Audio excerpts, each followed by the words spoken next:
You say, I'm going to find the way or I'm going to make the way. What is it that's going to truly fulfill you?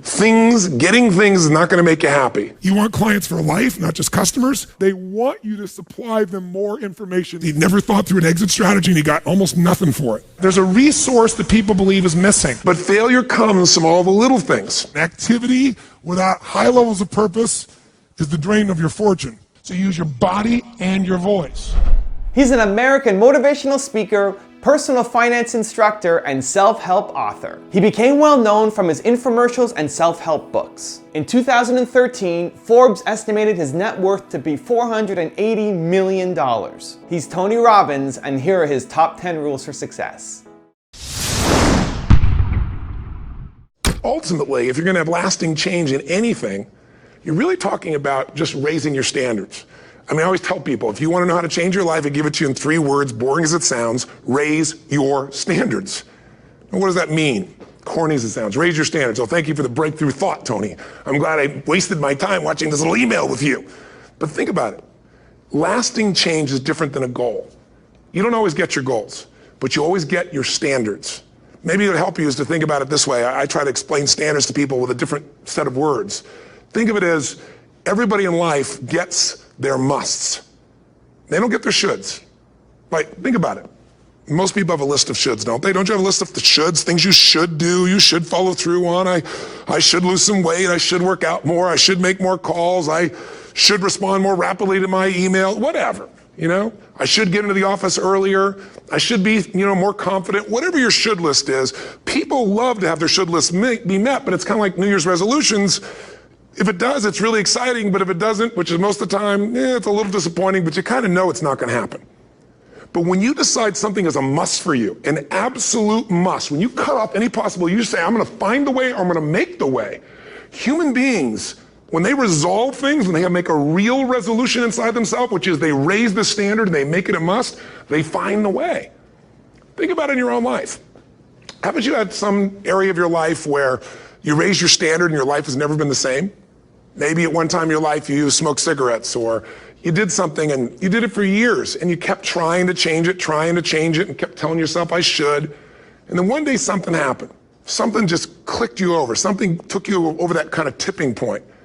And inside yourself you said no more. And it was a very, very different experience, wasn't it? Something inside of you shifted, and what was a should became a must, and you've never gone back. Is there an area like that in your life you can think of? Again, did you ever smoke cigarettes? Did you ever eat a certain way, drink a certain form of alcohol, and then finally say no more, and you just don't go back? And notice this, it doesn't really take any willpower anymore.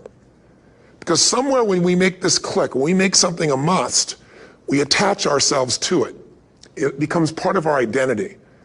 And one thing I've learned in the last, 33 years of working with people from now over 100 countries, 4 million people, is human beings absolutely follow through on who they believe they are. If you said to me, well, I'm really going to work hard to stop smoking, but I've been a smoker my whole life and I am a smoker, I know your days are numbered. You're going to be back smoking cigarettes again, because we all act consistent with who we believe we are. I tell people the strongest force in the whole human personality is this need to stay consistent with how we define ourselves.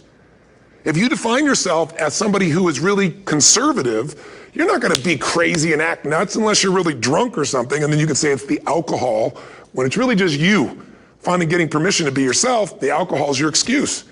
If you're a really crazy person, you act crazy, outrageous, playful. You don't act conservative because that's not who you are. Very often people say, well, I can't do that. I'm not that kind of person. And I always say to people, really, when did you define yourself? I mean, really, how many years ago did you come up with what you could and couldn't do in your life? How many years ago?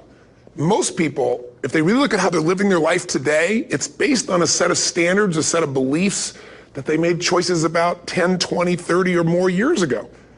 I mean, very often we made decisions in our youth or very young about what to believe, about what we were capable of, about who we are as a person, and that becomes the glass ceiling, if you will, that controls us.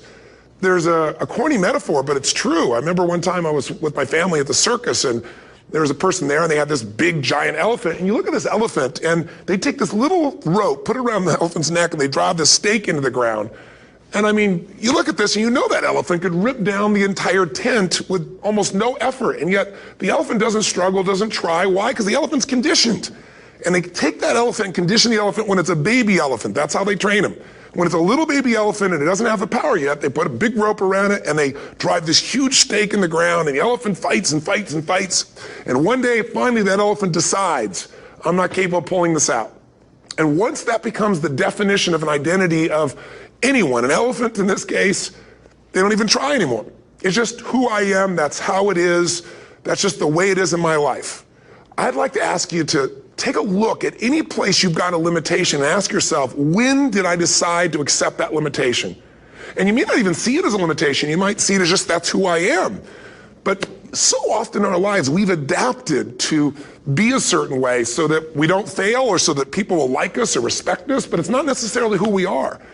Joy comes when you're spontaneous. It's really hard to be truly happy when you're not being yourself. And most of us have no clue who we are. And so a big part of my work, if you've ever been to an event, you know, is to get people to do things spontaneously without thinking, because that's when the real you shows up. That's when the energy comes alive. And when you do that, when you start to connect to your true nature, suddenly there's energy available for you to set a higher standard for what you want in your life. That's what this is really all about. And when I talk about standards, when I talk about, shoulds versus musts, think about your own life. I know there have been areas in your life where some point in time you just shifted and you raised the standard and your life changed. Because whatever people have their identity attached to, they live.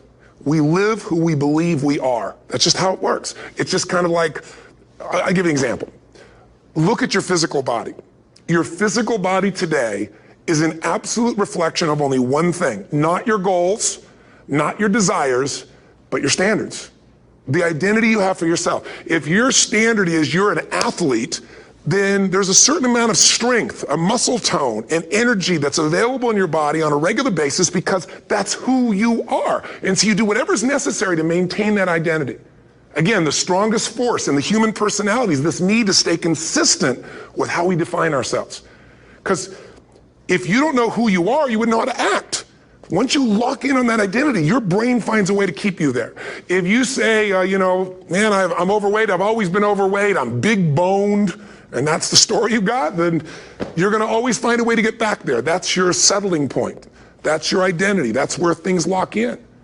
If you see somebody who's in really great shape, you ask them, do you work out? You know the answer. Yes, how often? And they'll tell you 3 times, 4 times, 5 times a week, whatever. In a seminar, I'll ask people, who here works out at least 5 days a week? And I'm stand up.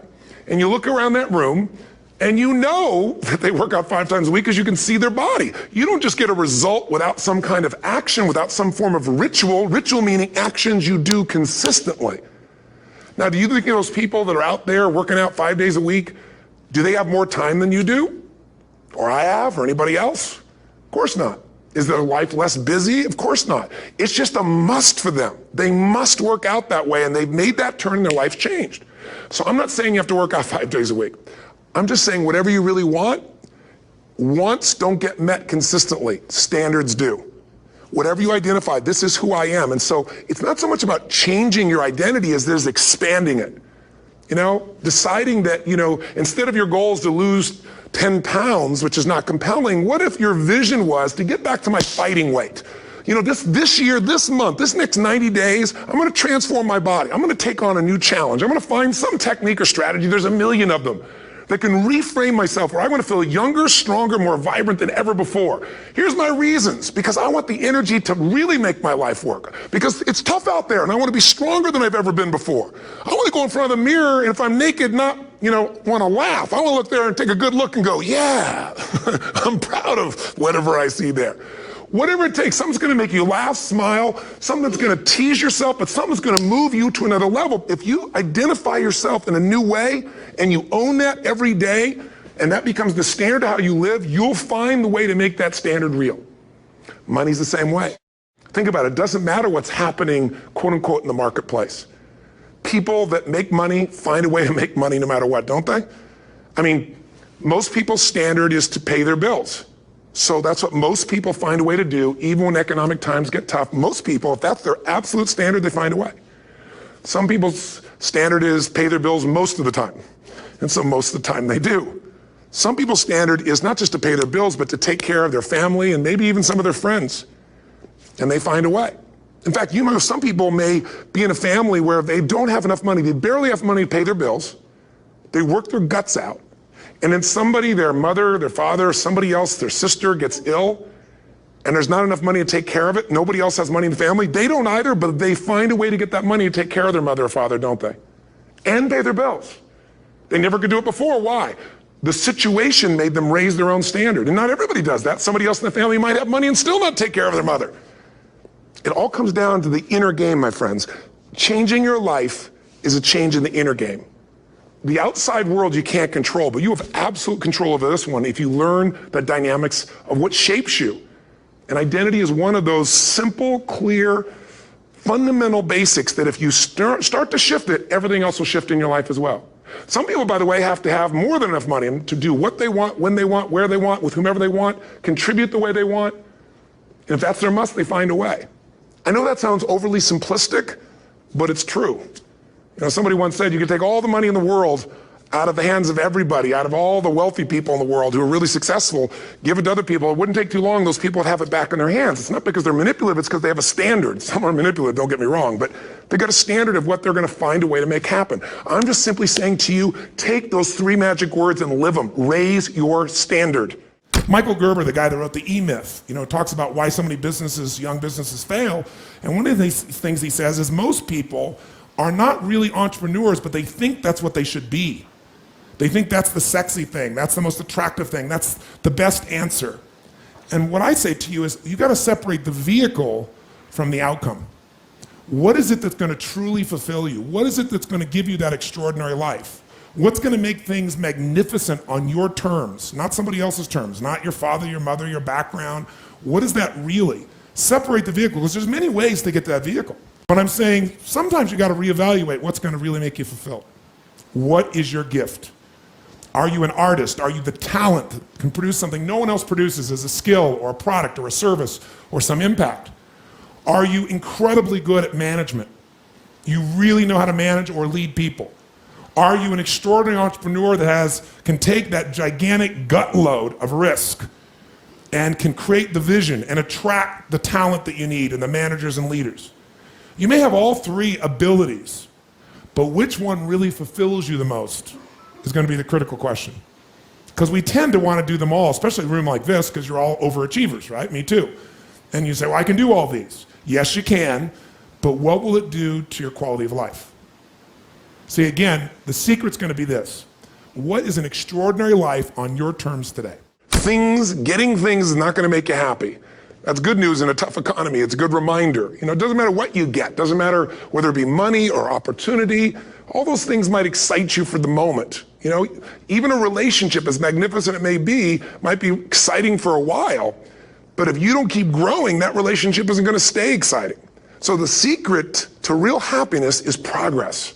Progress equals happiness. And if we can make progress on a regular basis, we feel alive. And that's why at the beginning of the year, we get this thing like, okay, I can have this fresh start. I could really do what my soul desires. I could expand. I could grow. I could improve. I could change. Or maybe better than change, I could progress. See, think about that. Progress is an aliveness to it, doesn't it? You don't have to work at changing. People say all the time now, well, I'm working on changing. Don't worry about it. You don't have to work on changing. Change is automatic. Your body's going to change whether you want it or not as the years go by. And no matter how hard you work, there's going to be some changes going on there. The economy is going to change no matter what you want it to do. The weather is going to change. Relationships are going to change. Everything in life is always changing. We don't have to work on change. Change is automatic, but progress is not. So if you want to make real progress, then you really got to look at your life in a different way. You got to say, I got to take control of this process and not just hope it's going to work out like people do who make a resolution. Treat people at the end of the relationship like it's the beginning and there won't be an end. And that's not just your intimate relationship. What if your customers, what if you fell in love with your customers, with your clients, more than your product, more than your company? If your entire life was about meeting their needs, if you would do what for your customers and clients, you would do what? If you love your customers and clients, you do anything, guess what? They're gonna love you. But most people love their customers and clients as long as they buy from them, do what they want, respond to them. And when they don't, they go, that's the end. You want clients for life, not just customers? Fall in love with them. It's a different focus, isn't it? It's a different meaning. And that creates a different life because you make decisions differently from that place. What does it take to create world-class marketing? What is the unique selling proposition? What is what we call value-added marketing, VAM? Today, most people are sick and tired of advertising because where is it? Everywhere. In fact, I got a question for you. How many of you in this room do not even see banner ads anymore? Literally, it's there, but you don't perceive it. Like your brain literally washes it out. Raise your hand if that's true. Keep your hands nice and high and look around the room right now, and you'll see 98% of the people wash it out. So don't buy them unless you're going to create something really unique. It's a total waste of your money and your time in the world we're in today. Today, what creates marketing is when you don't just market, but you add value to people. You do something, you teach them, you give them an insight, you give something valuable that costs them nothing, and then they look to you as an expert. They look to you as a person that adds value. They want you to supply them more information, more experience, more products, more services. If you made this whole business about meeting your needs, you can run a successful business, but it'll be a job because you'll never be able to sell it. Because if it's just meeting your needs, it's not a system. It demands your attention, your connection. It's giving what you want. But ultimately, it's not going to give somebody else what they want, so you can't sell it. If you can't sell your business, if you don't have an exit strategy, you have a job. I don't care how successful the business is. That doesn't mean you have to sell the business. But one of the most important decisions you make in business is, ultimately, if I was going to sell this, if I chose to, I have to know who would I sell this to so that I have long-term value, not just an income along the way. I have this critical mass hit. I get a multiple of my business. And most people don't have a clear exit strategy. They think I'll come up with that someday. You got to start with that end in mind. That's got to be part of your focus if you're going to be successful in your business. I can remember a gentleman who built CAA in Hollywood. It was the largest, most successful agency, right? Michael Ovitz, remember that name? He put together Nike and Coca-Cola and these billion-dollar deals. And eventually, Mike Ovitz went to go sell that business. He never thought through an exit strategy, and he got almost nothing for it. Because the laws prevented him from selling it to a studio. He had to sell it to some of his employees for pennies on its real value. Now, Mike found a way to make money later on in another place off of Disney. But the bottom line is, the guy didn't have an exit strategy. Even though it was brilliant, made lots of money, in the end didn't get the value. Whenever people fail to achieve their goals, 99.9% of the time, and you ask them why, they'll tell you it's because of a lack of resources. That's what all these things are. I didn't have the support, right? I didn't have the money. We didn't have the time. We didn't have this. We didn't have that. There's a resource that people believe is missing. And that resource, belief structure, then keeps people from ever being able to really lead. Because what leaders do is they find a way to maximize whatever resources they have, as little as they may be, and they don't believe in limited resources. I'll give you an example. Let's take a business example to start with. In 1974, a guy named Sam Walton had built his little company up. He came up with an idea. He started with $20,000 in, I think, 1962, if I remember right. But by 1974, within 12 years, he had 78 stores. And you know how he did it? In the middle of the night, he'd drive across the border and he'd go and study other people's stores. He'd buy everything the cheapest he could in the middle of the night. He'd go to other people's stores. Whatever was working, he figured out. Success leaves clues. He came back and did it in his store. Whatever was working in any store, in any competitor, anywhere he could do it, he did it. So he figured out how to maximize the little resources he had, his 20,000, built 78 stores, and if you read any of the people following him, the company had gone public in that year, they were all saying, this is it. He's maximized his resources. I mean, he only has so much money. There's only so many cities that are going to appeal to this discounting mentality, right? This is it. This is all he can do. And the word on Wall Street was sell.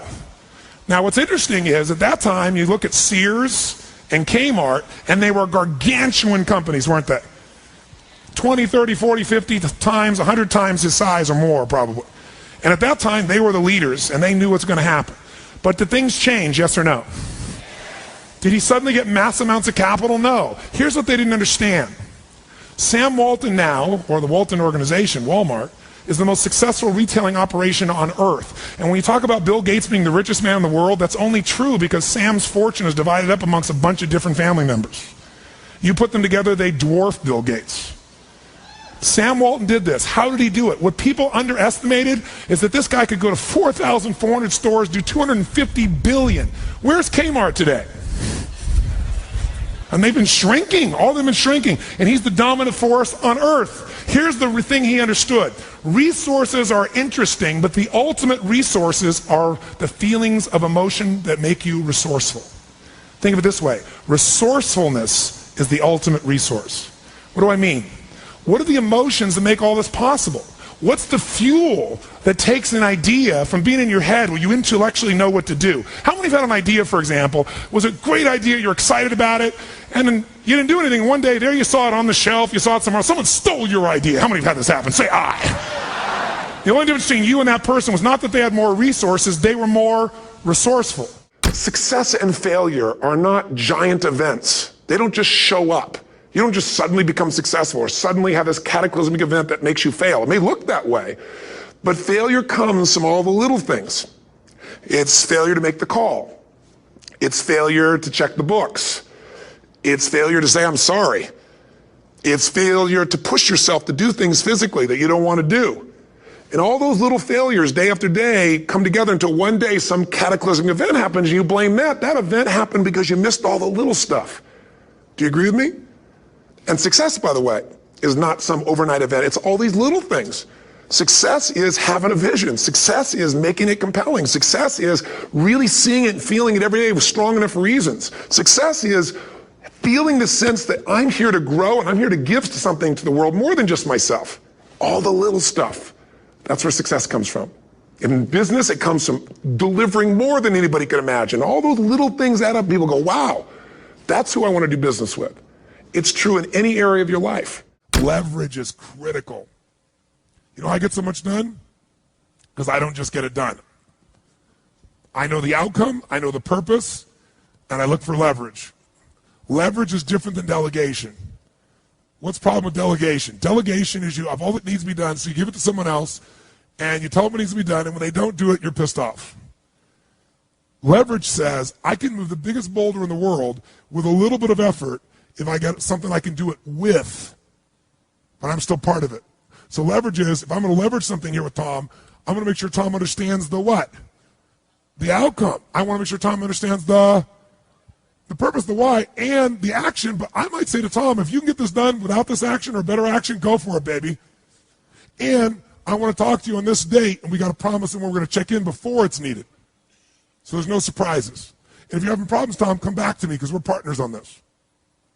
That I call leverage. And you know what I do when I have no time? There is time. I just got to leverage it.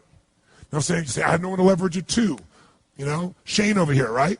I got all the stuff he wants to do. He can't leverage it. But Shane's answer was, hire somebody. Then he thinks about what it's going to take and goes, $125,000. I can't do that now. He's getting caught up in one way to get the outcome. Leverage. He goes through his list and goes, what if I got someone to do 20% of this stuff?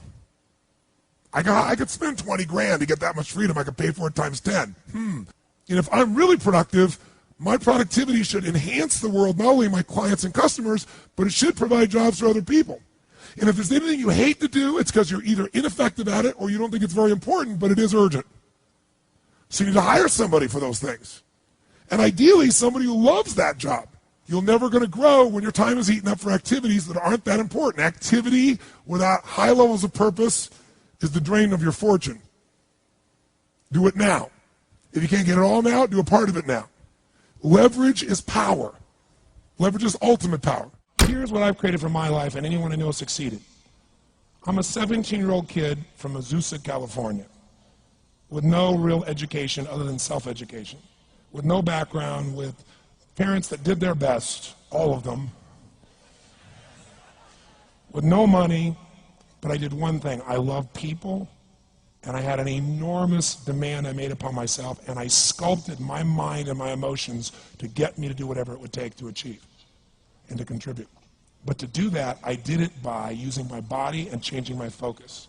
I did it by putting myself in a peak physiology and using what I call incantations. Can you train yourself to believe something, yes or no? Absolutely. How many of you ever made the fatal mistake of going to Disneyland or Disney World, and while you're there made the fatal mistake of going to a ride called It's a Small World After All? What happens for about a week after you're out of that damn place? You're still singing this thing in your head in 24 languages, right? Well, let me tell you something. How many of you have things when you want to go achieve them and this part of your voice goes, oh, it's not going to happen, or forget it? How many got a voice that sometimes interrupts that good pattern? Say, I. And what you want to do is train a new one. So starting when I was 17, I started doing incantations, not affirmations. Affirmation, you go, I'm happy, I'm happy, I'm happy, I'm happy, I'm happy. What's the problem? You haven't changed your what? Your what? Physiology. If you don't change your physiology, you won't get anything. So an incantation is not only you speak it, but you embody what you're saying with all the intensity you can. And you do it with enough repetitions that it sticks in your head. Like It's a Small World, now the conversation in your head is always the same and it gives you what you want. So you use your body and your voice. So 17 years ago, I started doing things. I was working for Jim Rohn, this speaker, and I was 17 years old. I had long hair, minestrone soup, acne on my face. And I was trying to call on Bear Stearns type of people and convince them why they should go to this man's seminar and be more successful. I was driving a 1968 Volkswagen that I had earned at $40 a week as a janitor. The only way I did it was park far from the building and then go in, and I love people and I believe, but I put myself in state and I was able to influence people that were far more successful than I was at the time. I would do something that I still do backstage and have done for 23 years because I don't hope I'm going to be in a good state, I demand it. So I do an incantation using my whole body. I'd say, I now command my subconscious mind to direct me in helping as many people as possible alive today to better their lives by giving me the strength, the emotion, the persuasion, the humor, the brevity, whatever it takes to show these people and get these people to change their lives now. And I would do that literally driving in my Volkswagen to a meeting in LA on the freeway for 40 minutes. People are looking at me, I'm screaming at the top of my lungs. They're going, I know he's a serial killer, I know he is. But by the time I entered that room, when two people meet, if there's rapport, the person who's most certain will always influence the other person. And I was totally certain, and they were trying to get revved up to certainty. Do you agree with this? Yes or no? I do another one because I was poor. I changed my mindset. I kept doing things, but I never got beyond it. I'd say God's wealth is circulating in my life. His wealth flows to me in avalanches of abundance. All my needs, desires, and goals are met instantaneously by infinite intelligence, for I'm one with God and God is everything. And I would imagine the abundance of my life, and I would feel so grateful. And a year later, I went from making $38,000 a year to making $1 million a year in 1 year. Thank you so much for watching. I made this video because Subhash Limbu and my cameraman Jason asked me to. So if there's a famous entrepreneur that you want me to profile next, leave it in the comments below and I'll see what I can do. I'd also love to know which of Tony Robbins' top 10 rules was the most impactful on you. Leave it in the comments and I'll join in the discussion. Thank you so much for watching. Continue to believe, and I'll see you soon.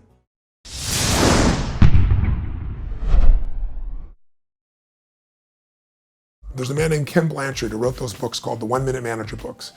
And he said to me very early in my life, he said, Tony, he said, a business will always consume whatever's available. And he said, I see you're coming out with your first book. I was 24, and it was Unlimited Power. And he goes, you're coming out with this book. I think it's going to be a big success. Do not put that money in your business. Take that money and put it into a separate investment account that nobody else touches. He said, I'm telling you, the business will get all the benefit of all the media, of all the things that come to it, but the actual dollars of that should stay out. He said the same thing when I had an infomercial. He said, take that money and put it aside. Well, it was some of the best advice I ever got in my entire life because I put it aside, and there were times when that money was needed.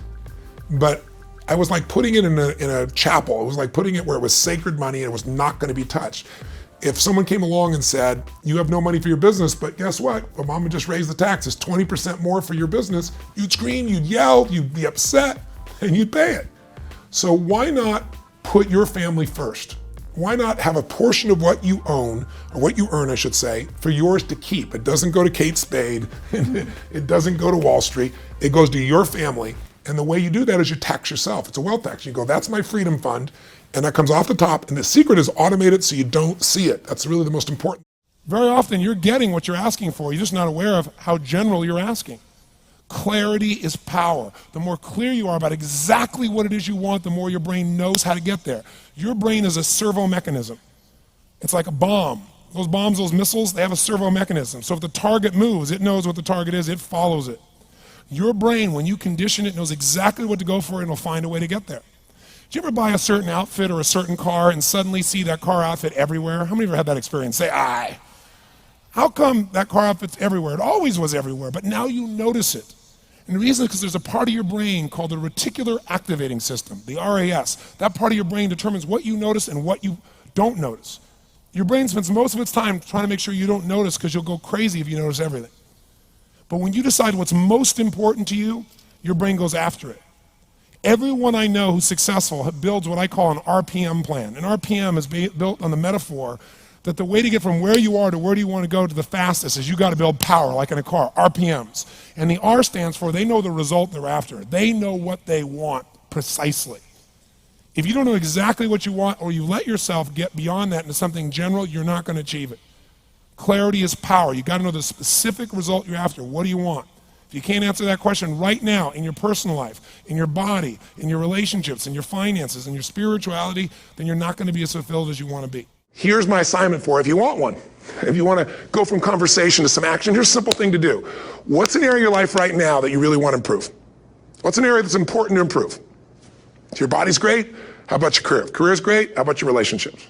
Intimate one especially, or your kids, or your relationship with your creator, your spiritual side of your life. Or is it your finances? Figure an area that really matters. Decide on that area. Number one, write down what your life is like in that area right now as specifically as possible. So you might say, well, I'm 13.5 pounds overweight, whatever the weight is, whatever the situation is, or my body fat's like this, or I wake up exhausted in the morning, and you write the truth of where you are right now. So you're real clear. Or I'm not in a relationship. I say I want a relationship, but I'm not in one, and I don't seem to find them. All the good ones seem to be gone is my belief. And I really do want one, but I don't have it. Whatever your definition. Or I'm in a relationship, and God, I wish I wasn't in a relationship. I'm planning my escape. Wherever you are. Or I have a wonderful relationship. We love each other, but there just isn't enough passion. Just write the truth of where you are. The area you want to change, but write how it is. And then the second step is, and this is where you got to be really honest with yourself. What are the rituals that have put me there? Because whatever results you're getting, even if you don't like the results, there's some rituals that are keeping you in that place. There's some rituals of what you eat or don't eat, how you move or don't move, how you sleep or don't sleep. There's some rituals in the lack of variety or spice or energy or focus in an area. There's something you're doing, and it's usually not one thing, it's a bunch of little things that you kind of do consistently whenever you think about getting in a relationship, whenever you think about working out, whenever you think about money. You get yourself in a state of overwhelm. You start thinking about all the things you can't control. Just write down all the rituals you have, and then here's the third step. What do you want? What's your vision? And be really specific. I want to be my fighting weight. I want to be the strongest I've ever felt. I'm going to turn whatever it is, be specific. And then, last step number 4, what are the rituals that'll get you there? What would you need to do differently each morning if you're going to be that kind of energy, that kind of strength? How often would you work out? What days would you work out? What time? A ritual is something you do consistently, usually at a specific time, so it becomes automatic. Let me tell you something. Willpower doesn't last, but rituals can last a lifetime. I bet you have some rituals in your life right now you've been doing for years, even though some of them don't serve you. I'm just saying, wake yourself up. If you want a new year and a new life, you don't need to start on January 1st. Start today. Start with this little video. And just begin to see what happens and see how easy it is to just do a few little rituals. Don't do them all, just do 2 or 3 new things. And you know what happens? You'll get momentum. Because once you discipline yourself in one area of your life, you feel yourself doing it in other areas as well. And I always say something that my original teacher taught me. I always remind people, there's always 2 pains in life. There's the pain of discipline, or there's the pain of regret. And discipline weighs ounces, as my friend Jim Rohn taught me. Regret weighs tons. You don't have regret. So right now, what do you want to change? What's it really like? What are the rituals that got you there? That'll take a little homework. If you're not sure, ask the people around you. They'll tell you what your rituals are. What do I really want in depth? What are the rituals that'll get me there? And then get yourself to start a few of those actions and lock them in place.